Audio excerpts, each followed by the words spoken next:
basebo ne banyabo tubanirizaako mwenna abatulaba gye musizira okubanga mutulaba mwebala okubanga mutugoberera abali ku Facebook ababeera ku YouTube bane mu subscribing mu sharing channel eno twetaaga abantu okubale wakayitu muyina wobbawa ekyokubiri boba olabe emboozi leka kudduka topapa awasooka aweza okuba tewakutte naye maaso awo nga waliwo byewendyetaaze so mbakubiriza nnyo mutuwe obudde muwulirize bye tuba tubaleetedde mbegayidde n'obwewombefu bungi ne leero tuze tupapa kisenyiga kinnuma tuze tupapirira lwa nsonga za principal wa party akomyewo leero kyokka ate bw'abadde yakatuuka bamuyodde ng'abayoola enswa si kyekyo kyokka twagala kulireetinga waliwo abamu bye mbadde temumanyi lwaki incident zino ezimu muziraba mu politics we Uganda omukulu Kiddu tuli naye mwami Kiddu Edward yatwegaseeko naddala ababeera ku Facebook mutera nnyo mu mmanja naye tujja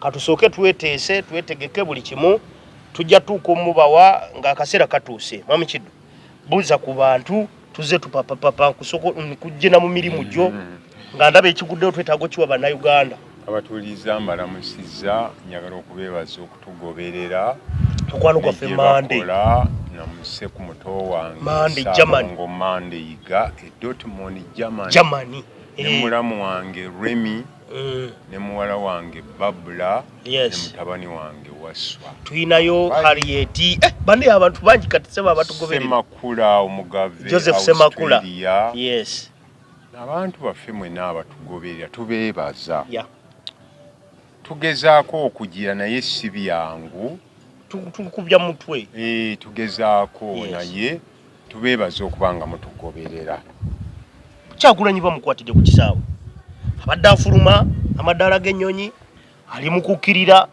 tebamuganyiza na kutuuka wansi bamuyodde bamusenye busenyi ezimu ku nsonga General Museveni ezamutwala mu nsiko nga 6 ogwokubiri 81 kwe kukomyawo ensi etambulira ku mateeka ekitibwa rule of law democracy mwaviira buli eggwanga bwe liba nga litambulira ku mateeka democracy mwaba ava natunuulidde eggulo abakungu ba police n'entunuulira ba RCC ba deputy Kampala baboggola ono aboggola ne munnange nkyagezaako okutunuulira noonyeeyo ani asooka okufuna olukusa ng'agenda okulinda omuntu wenna egindi entebe ku kisaawe kakati bwe tutunuulira bino ebintu ebiriwo tuddira ddala era 85 nga beesiga akomawo okuba South Africa kubanga naye bamwambirawo busega busega naye nga ensi eyimbirira demokrasi ensi eyimbirira nti twajjawo obwannakyemalira efuga bbi enfuga etagoberera mateeka ekikoleddwa leero kibadde kigoberera amateeka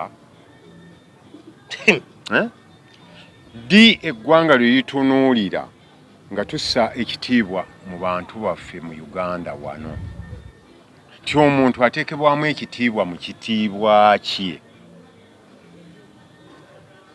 kubanga ogenda okukuuma omuntu gw'oyagala Sebaggala wano bwe yali ava okusoma abantu bamukuuma ku kisaawe ne bamuwerekera wadde ekyatwala obudde buwanvu nnyo okutuuka ekisaasi ewaabwe ojja n'oyima wano n'ogamba bano abantu tebalina nteekateeka ya ggwanga lino tebalina alternative tebalina bagoberezi kati omuntu atalina bagoberezi ate kati gw'omwagaza ki muwe kyanya tokimuwa buwi ddembe lye bwe tugenda mu article eya 23 mu Bills of Rights eryo ddembe lyange okwogera ddembe lyange okussa teri muntu yenna ampa ddembe kussa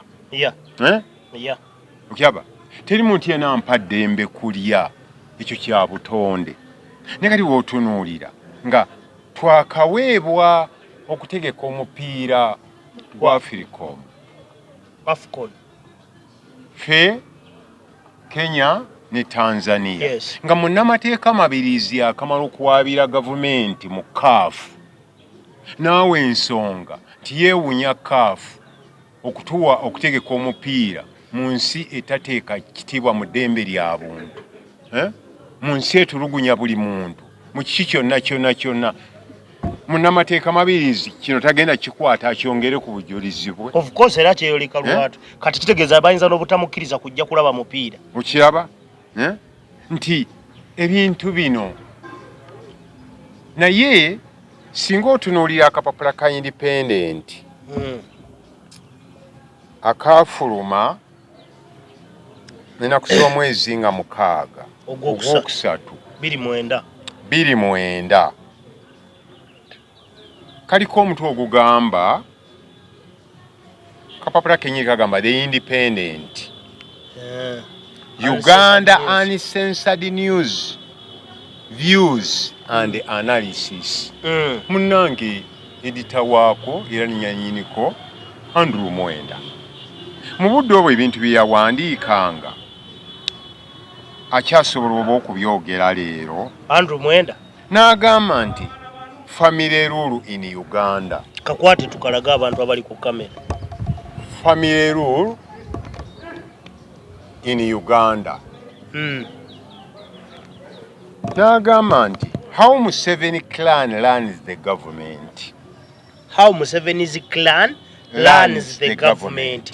Ebyo si byaffe. Ekika kya Museveni kiddukanya kitya gavumenti oba kitambuza kitya? Entambuza ye kitambuza mu gavumenti. Yes.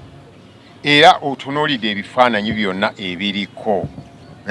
Abantu babulire baani boolabako. Ndabako akandwanaho Salimu Sale, Samu Kuteesa, John Yoweri Museveni, ndabako Janet Kataha Museveni, Jeno Muhoozi, ono Patience, ono waggulu ye Lwabogo, ono waggulu yaani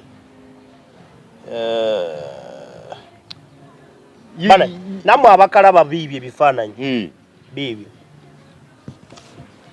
ka 29. Yes. Bwe tugenda mu maaso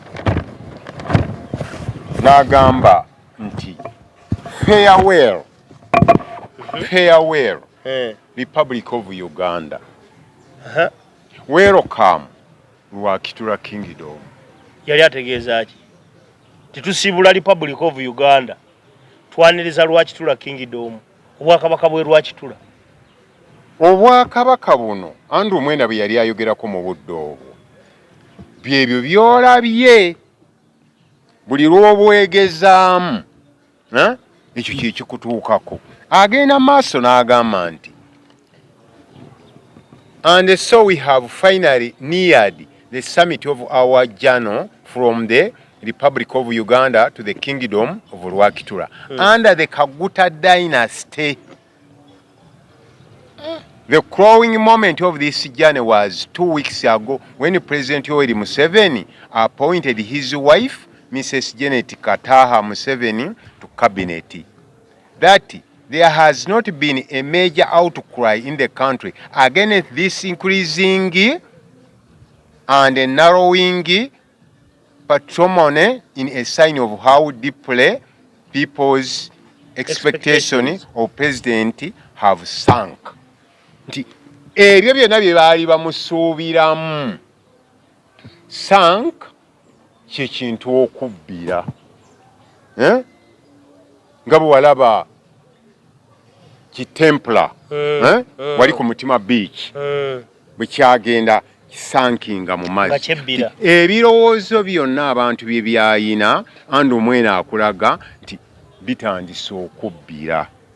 Kakati bw'otunuulira omwandiisi ono mu 29 nga obukulembeze bwe bukyaliwo ekitegeeza ggwe wennyini abwesimbamu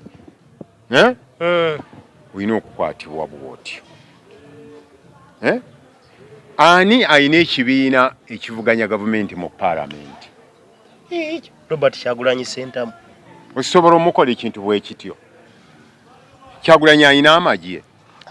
Kyagulanyi alina poliisi. N'aba security alina aba security. Alina ba Edi Mutwebe. kakati ebyo byonna bye byongera akanyigo World Bank keyongero tuteekako bino byetunuulira by the way ekyo kibeddewo leero ensi yonna ekimaze okukitunuulira ate nze ndowooza kyeyabadde abala kiyabadde abala nti mu World Cup yasembayo Zidane okusamba mu bitiibwa bye byonna bye yali ataddewo mu mupiira naddala mu World Cup ya 98 France we yakubira Brazil Matarazo yamuprovokinga okukakkana nga amukubye omutwe bw'ati tebamuwa red card ti akantu katono oli akakugize n'akuggyako waya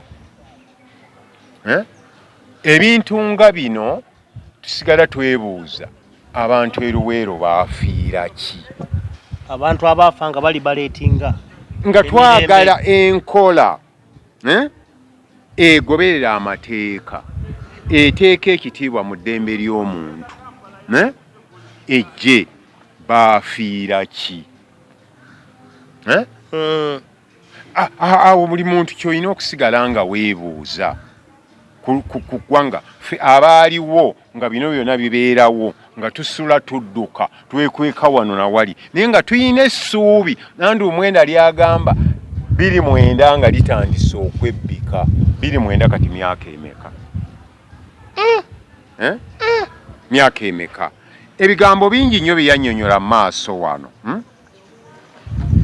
kantuuke kukana akasembayo in such a circumstances the paranoia of Idi Amin, Jenny Beni Bokassa and Samuel Doe can lay a country to ruins equally. The charisma, discipline and the moral quality of Kwame Nkrumah, Nelson Mandela and Paulo Kagame can inspire hope and mold a nation. Sadly, Uganda is walking the footsteps of the worst African has produced. We need to stand up and oppose this creeping monarchy.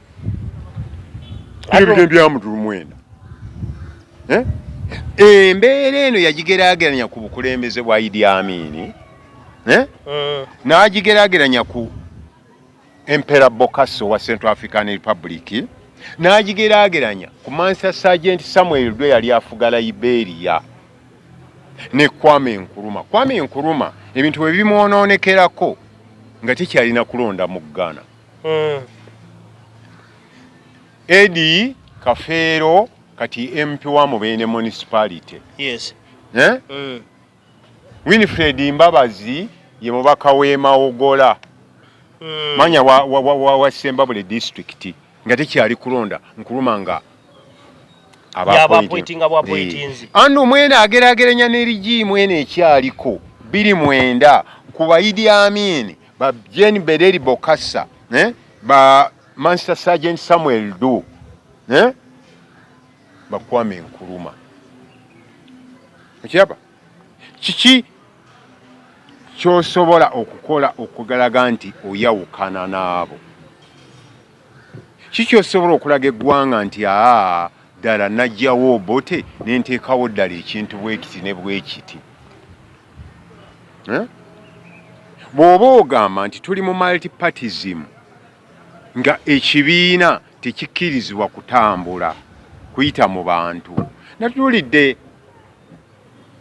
RCC Lukanga ng'ayogera nti mulina okufuna okusaba kwa poliisi erina obbakkiriza. Bakole ki? Munnange tetulina tteeka eryo eryokwaniriza omuntu. Poliisi okutukkiriza okujja wano terina buyinza. Yes. Bwe tuba tugira bwe tuba twagadde tutegeezaako bategeeza ntegeeze. Kooti ya Constitutional Court ekyo ekiragiro yakijjawo mu nnyinga ey'okutaano, ennyinga ey'omunaana n'ennyinga ey'ekkumi kimenya Constitution. Era ky'oba olaba bwe bamukutte bamutaddewa waka. Lwaki bamututte waka?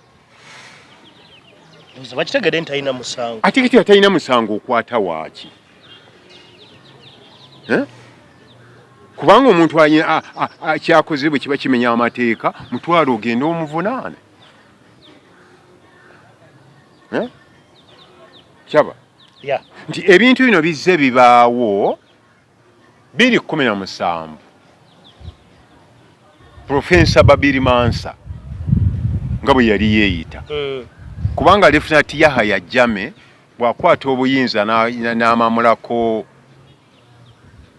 President wa Liberia Sadawula Jawala yali yagituusa mu bwetoowaze yali yeteekako buli kitiibwa Alhaj Dokita Profesa Hassan Junkungu Babiri Mansa Yahaya Jammeh ng'ebula emyezi 4 gyokka okulonda kubeerewo yakwata opposition leader wa Liberia n'aba opposition bonna ab'amaanyi n'abakuba ekkomera era kati bw'olaba ono Adama Barrow afuga yali property master abaasigala ebweru ne bagamba agende bugenzi bw'atyo wakiri tufuneyo omuntu gwe tufunayo tugambe nti tuparticipatinze tufune ne platform ennyonnyola abantu baffe kwe kulonda Adama Barrow era n'amukuba akalulu bwe yamala omukuba akalulu naye mwennyini n'ayima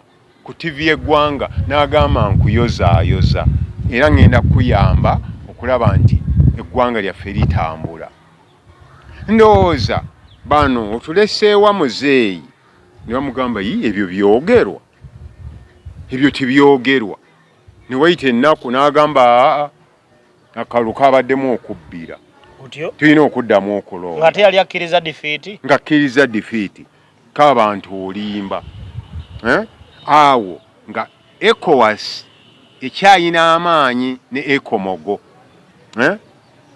Adama Barrow yayita kibombo yambwa naddukira mu Senegal waliwo akagambo bwedda kentunuulira wano tujja katuukako Senegal kakati Yahaya Jammeh ECOMOGO yamala muteekako lyanyi bwe yalengera ng'etadde amagye ku nsalo sabo yonna gayingira Gambia n'alyoka afuutuka mu Gambia era ali wamu ne Sita Ntebe gye yaddukira Obianga Nguema gye yaddukira anti oli kati yakafugira emyaka 42 mutabani we ye vice president muwala we ye minister wa finance mutabani we omulala ye minister wa defense lwaki kityo okubanga Kenya etuliraanye ebyo tebikola ffe wano nga tubikola kuba bwe twogera kwezi eziri ewala fine tubanga abakopye ensi z'abazungu kuba bannakenya bangi muno mu Uganda nga bamu munaye bannakenya kitegeeza tuli ba Luganda na nnyo nno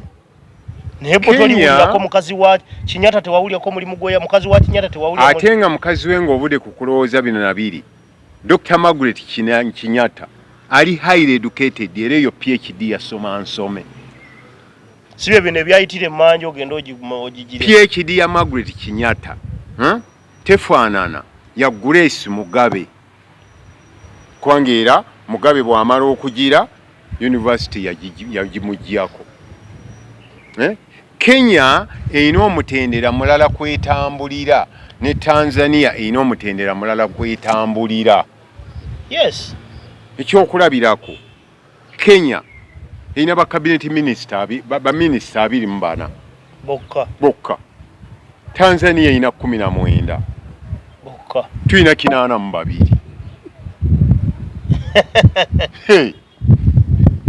Dr. John Pombe Magufuli bw'amala okufa yali amyukibwa omukyala Samia Suluhu Hassan abantu bagamba leya afuga atya eggwanga aduumira atya amagye amuli jesi mukuu ng'Abatanzania bagamba komanda in chief w'amagye g'e Tanzania ye Samia Suluhu Hassan era nga constitution bwe yali agamba omukyalo oyo yagenda mu maaso n'alayira nga head of state era obudde buno kati yakola buli kimu ye head of state wa Tanzania a multi country kekano bwedda akagambo bwedda kenkulaga kakati the president treats UPDF soldiers almost as if they are his children and many government officials are as his servants bane kano kabagamba ke kali mu Farewell Republic of Uganda, welcome lwaki lwa Kingdom. Andrew Mwenda awandika ebintu bino 29. Ani alagidde poliisi ekwate Kyagulanyi nga talina musango temusibe ate mutwale eka bafuka ba deliver Head of state. Si abalagidde? Hey. You commander in chief of armed forces, police, prison, police. Oba yeti yabirabye. Ngati yabitegedde nako. Tusobola kukola kintu ekyo nga head of state waali n'akiraba nga takikiriza n'obaawo. Olabye ebyatuuse ku Kano wano eggoma nga abantu beekalakaasa abakana ababiri abaalagira ne bakuba abantu amasasi. Tekinaweza na myezi ebiri. Okimanyi nti Kano omu bamusalidde gwa kuwanikibwa kalabba. Hey, abange abatugobera munoonyereze Kano kuba Kano ababiri abatakontrolinga amagye ne bakuba abantu randa muri abantu nga 43 ne battibwa. Kooti yasazeewo awanikibwe kalabba. Ojjukira lumu emboozi gye wanyumirizaako yali president wa Philippines General Ferdinand Marcos. Hey. Miliyoni y'abantu emu ye yamujja mu ntebe nga beyiye mu kibuga. Oba ne muzeeyi yakirabye kuba nalabye bana bo baagala miliyoni weda banoonya miliyoni. Nandi kakati General Ferdinand Marcos yali yakafugira emyaka 24. Mukyala we Emelda Marcos. Yes. Yayina engatto emigogo yalindooza nga 24. Nga teyambala mugogo gwa ngatto n'aguddamu. Nga teyambala mugogo n'aguddamu. N'akozesa eryanyi eryo lyolaba General Ferdinand Marcos. Soogera kuleeya. Geno. Nikituuka bwe kituuse. Opposition leader Aquino ne bamutemulira ku kisaawe nga Kyagulanyi bw'abadde ajja. Baali boolekera kulonda ne bateekawo mukazi we. Ne balonda akalulu ne bakalangirira nga bwe walabye akagaboni. K'abantu ebyono bbaani. Nakugamba Ssaabasumba w'ekibuga Manila yayima mu lutikko y'ekibuga Manila n'aduumira. Ssaabasumba w'Ekereziya Katolika. Bino babye mu kujja no Museveni byatidde. Kwana n'Abakatoliki nabo baba basaba bafaaze ennaku zino bigambo bibavaamu balabika omuliro baguwulira. Munnange ebigo byabwe mwe yayimanga ng'agira. President Museveni. Ebyo egindi Nandere Vumba wane Bukala muli wano ng'ekiboga ludda wamwe yayimanga. Kigeze obusungu nabo ekitegeeza mu Museveni ono yanyiza abantu banga babika bingi. Kubanga bw'olaba Obwakabaka yabusuula muguluka. Tunuulira bannaddiini yabasuula muguluka. Banne bonna kuba nawulidde n'ebyagula ekiyinji ono eyafudde Dokita. Agula ekiyinji y'omu ku bantu b'oteeka ku mwanjo kuba ateeka ssente mu lutalo lw'eniyala. Okuteeka ssente. Sina byakulwana mbu simanyi tusule. Kubanga olutalo lwonna lubeerako emirundi ebiri. Lubeerako abalwanyi ne bafainansa. Kati bano bakuteesa bambabazi balugunda bakanyayamba omulimu ogwabwe gwali gwa kusaka. Okiraba?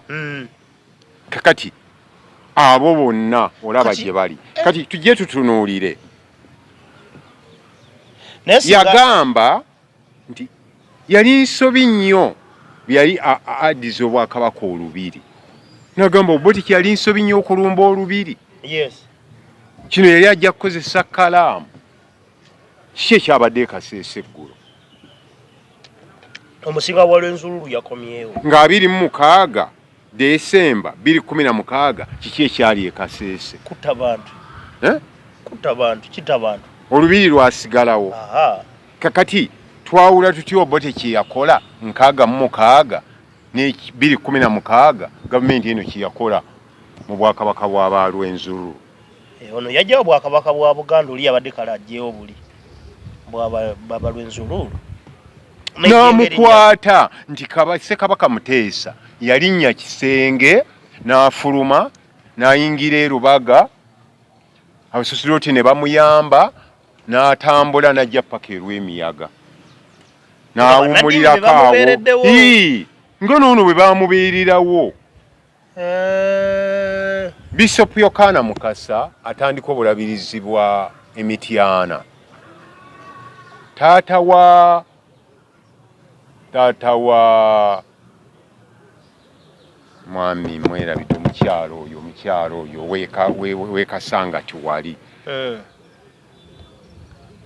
Ezimu engoye endibo taluddawo byonna obuyambi bwatuukiranga awo Mityana nga balina bonna essuubi bambi okyaba taata wa mukyala Njuba Bishop Yokana Mukasa okyaba nti abo bonna be bantu be yayitamu kyekireetera Muzeeyi Museveni okwerabira abantu bano kati buli muntu kubanga nze nyina ekirowoozo buli muntu kyeyeebuuza yafunayo erinnyawo neyitibwa byabashayija kiyingi buli muntu oba Kanyesige buli muntu kyeyeebuuza nti singa tebamuddusa balugunda weebali buli muntu naye munnange n'abalala bakaaba bakanyamba tobalaba ono omulamuzi yali omulamuzi omanyi nti ku ddaala lye nga bw'atuuza olukiiko lwonna lwonna e London oba East London oba Central London oba South London buli muntu yenna awuliriza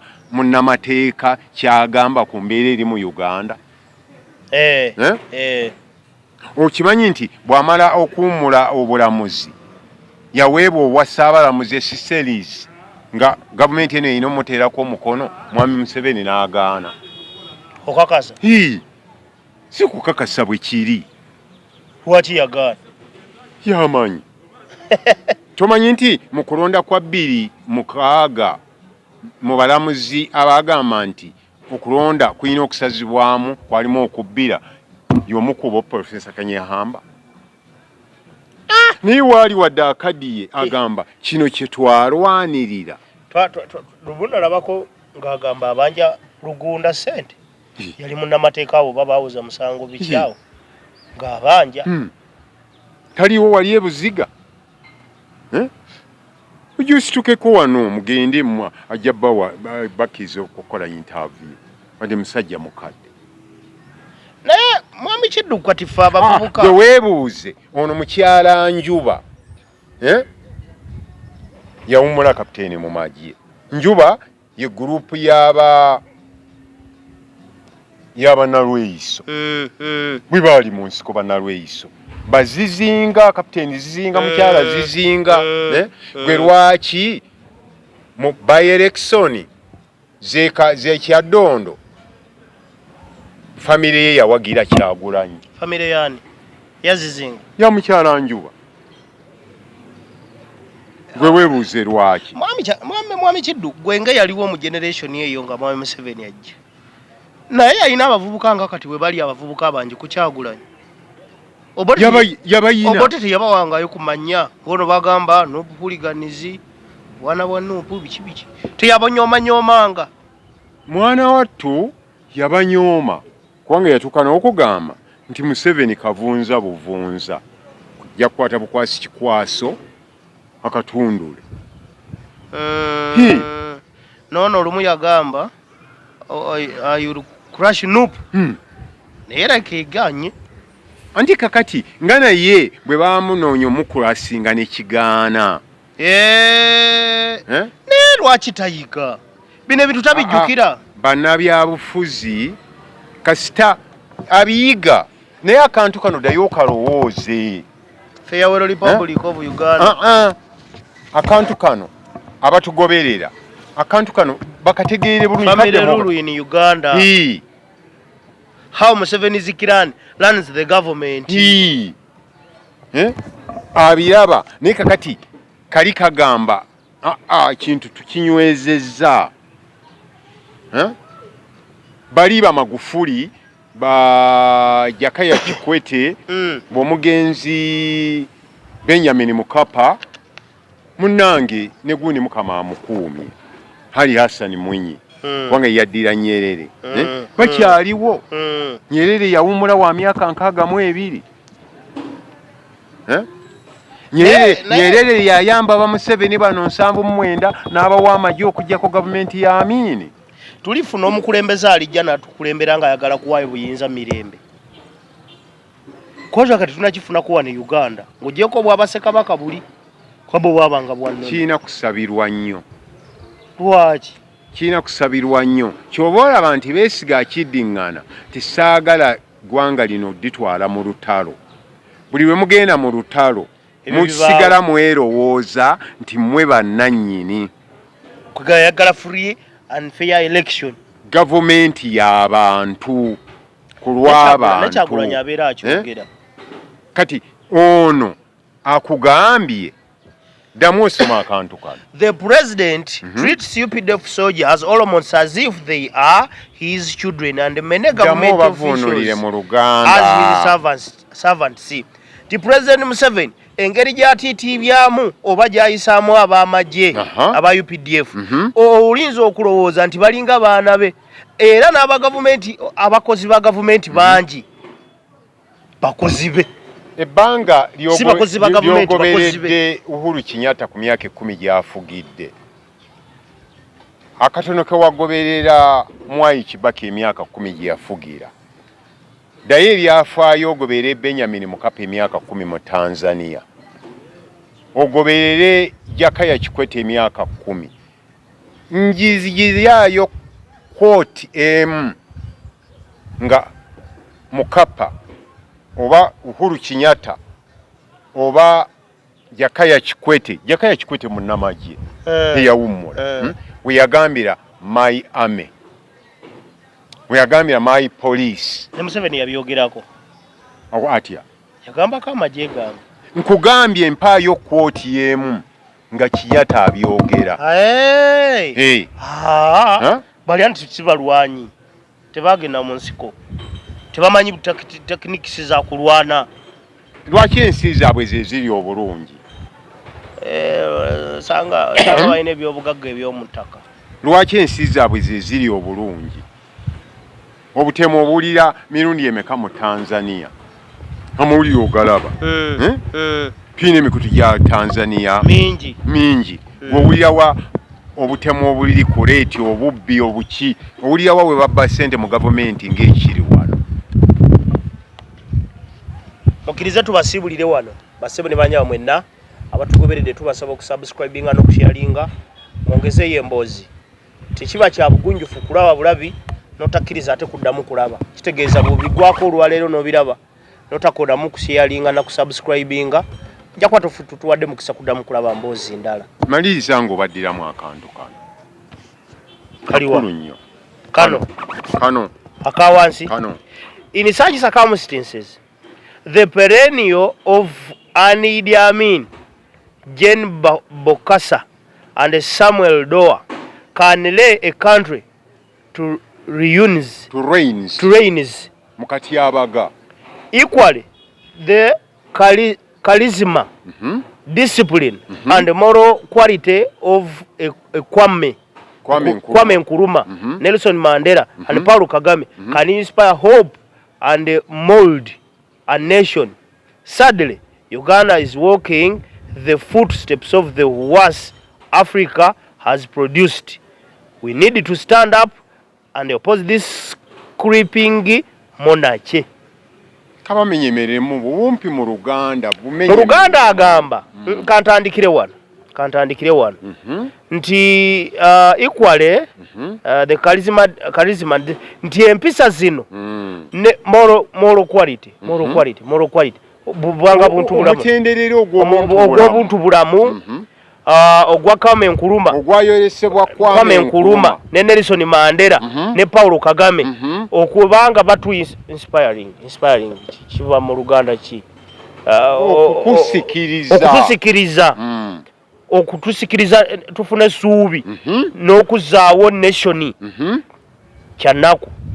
Uganda eri mu kutambula ng'egenda mu katyabaga k'ensi esinga obubi mu Africa etabangawo. Tusaana tusituke tuwakanye creeping monarchy bakaita batyako akakundi obwakabaka obulemeddewo creeping monarchy kitegeeza tulina okusituka tulwanyise akakundi kano. Ebyo bigambo byani? Andrew Mwenda. Mwaka ki? Mwaka gwa 2009 akatoka afulumange ennaku z'omwezi zaalinga 6 omwezi ogwokusatu 2009 tubasibulidde wano.